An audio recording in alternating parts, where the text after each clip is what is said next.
আমি আপনাদের সামনে আরো উপস্থিত হলাম সূরা আর রহমানের 23 নং আয়াত তেলাওয়াত করছি। বিসমিল্লাহির রহমানির রহিম।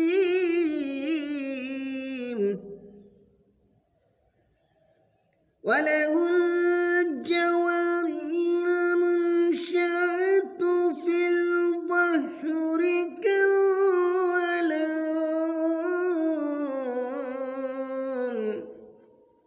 ফাবিআইয়ি আলা'i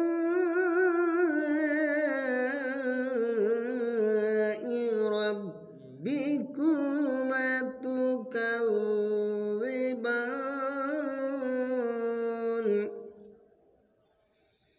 কুল্লু মান আলাইহা ফান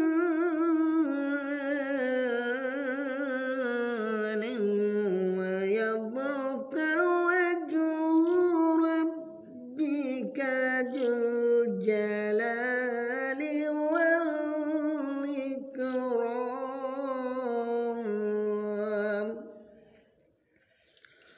فبأي آلاء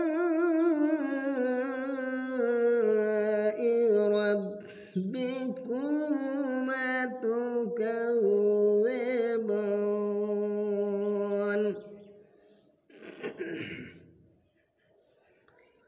يسأل من في السماوات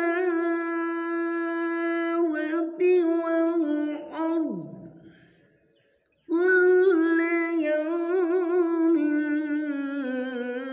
هو في شأن. فبأي آلاء ربكما تكذبان.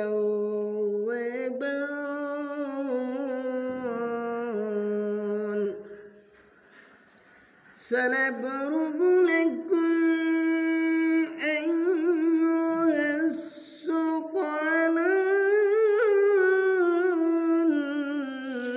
فبأي آلاء ربكما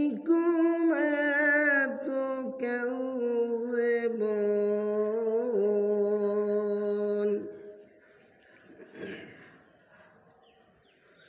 يا معشر الجن والإنس إن استطعتم أن تنفذوا من أقطار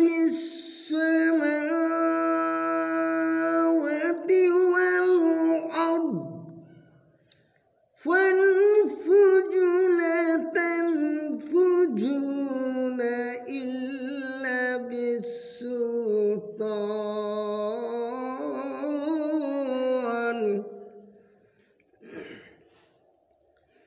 فبأي آلاء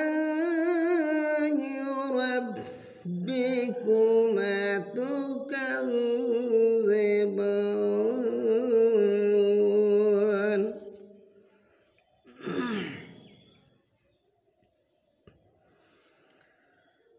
অতএব তোমরা উভয় স্থায়ী রবের কোন কোন নিয়ামতকে অস্বীকার করবে আর সমুদ্র পর্বতমালা ন্যায় দাঁড়িয়ে থাকা চলন্ত জাহাজ সমূহ তার ওই আয়াতে।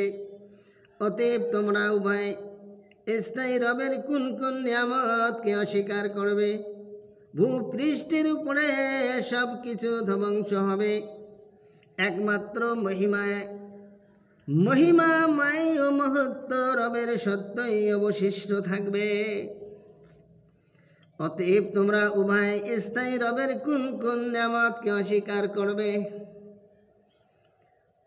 আসমান সমূহ ও জমিনের সবাই তার কাছে প্রার্থী।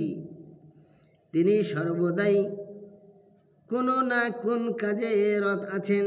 অতএব তোমরা উভয় স্থায়ী রবের কোন কোন নেয়ামতকে অস্বীকার করবে? হে জিন ও মানব, শীঘ্রই আমি তোমাদের হিসাব নিব। অতএব তোমরা উভয় স্থায়ী রবের কোন কোন নেয়ামতকে অস্বীকার করবে? হে জিন ও মানব দল, যদি আসমান ও জমিনের সীমা হতে বার হওয়ার ক্ষমতা তোমাদের থাকে তবে বার হও, কিন্তু সমর্থ ছাড়া বার হতে পারবে না। অতএব তোমরা উভয় স্থায়ী রবের কোন কোন নেয়ামতকে অস্বীকার করবে? আল্লাহ তাআলা আমাদের প্রত্যেককে কোরআনের অর্থ অনুযায়ী চলার তৌফিক দান করুন।